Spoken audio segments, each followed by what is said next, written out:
Olha, foi um processo muito intenso e por vezes muito doloroso, né? Assim, a gente ter que mergulhar num assunto tão difícil, na dor de tantas famílias, de tantos sobreviventes que vão ficar, né, tão marcados assim, psicologicamente, emocionalmente e inclusive fisicamente por essa tragédia.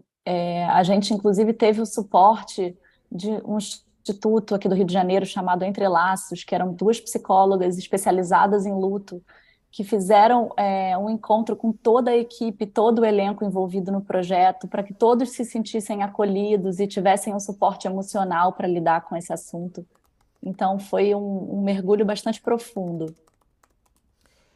Inclusive, eu imagino que algumas cenas devem ter sido muito difíceis de serem feitas, né, Júlia? A gente até reproduziu agora a cena não, né? O fato mesmo, o início do incêndio, que acabou sendo registrado por algum celular e que ficou guardado ali, conseguiu, né, guardar essa imagem. Como foi a reprodução dessa cena do início do incêndio, hein, Júlia? Pois é, a gente levou 3 semanas filmando a sequência toda do incêndio.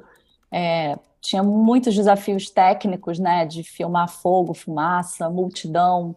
A gente precisava ter muito cuidado com a figuração e o elenco para que ninguém se machucasse, né, na hora da correria, para ninguém cair, se machucasse, pisotear.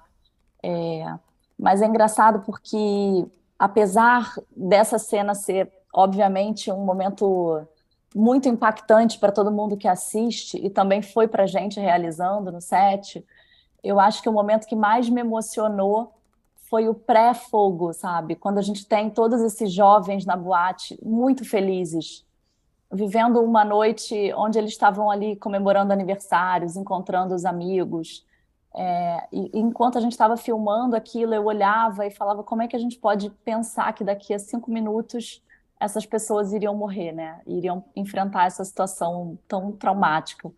Então, foi um misto assim de muitas emoções que a gente vivia durante a filmagem. Júlia, queria te perguntar como é que as famílias das pessoas, as famílias das vítimas estão reagindo a toda essa publicidade, porque assim, a Fabiola cobriu esse caso, eu cobri também. Eu estou vendo assim, os jovens hoje chocadíssimos, porque as pessoas não imaginam que isso existe.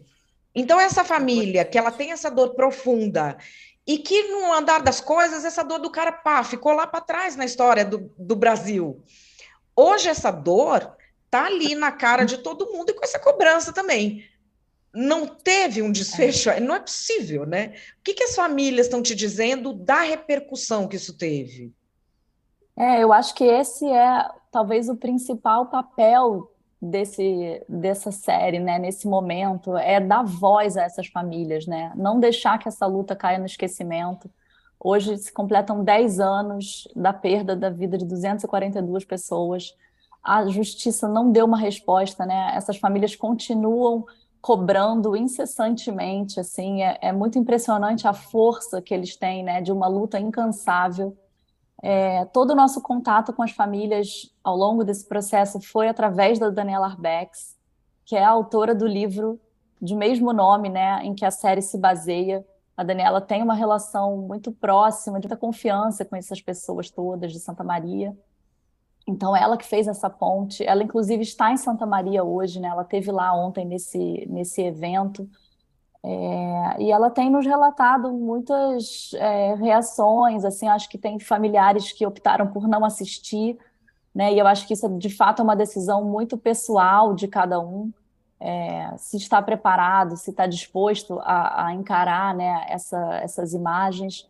Outros que assistiram e estão se sentindo muito representados e agradecendo por a gente estar justamente dando voz à história deles e lutando para que isso seja visto, que gere um debate na sociedade, né? Porque isso não pode acontecer novamente, né? O lema deles, para que não se repita, vem sendo repetido bastante, né, por todo mundo que está assistindo a série, e eu acho que isso é muito importante.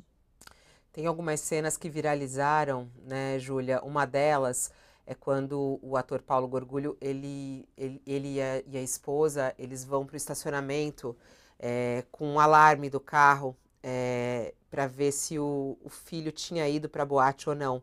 E ele roda, roda, roda, roda o estacionamento e vai apertando o alarme e não responde. E eles vão tendo muita esperança a cada momento de que o filho está vivo.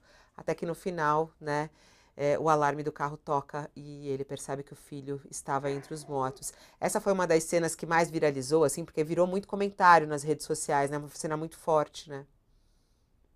Muito. Essa cena é baseada numa história que está no livro da Daniela. É uma história que aconteceu de fato, né? Um pai e uma mãe que foram para esse estacionamento que ficava bem em frente à Boate Kiss e foram desesperados tentar achar o carro do filho, né? Na esperança de não encontrar o carro e, portanto, do filho não estar lá, né? E no momento que eles encontram o carro, eu acho que o impacto que eles sentem e que os atores conseguiram dar ali naquela cena, todos nós sentimos assistindo, né? Talvez por isso tenha realmente viralizado e provocado tanta discussão, assim, né? Tem muita gente falando dessa cena. Mas acho que é um momento, de fato, muito dramático.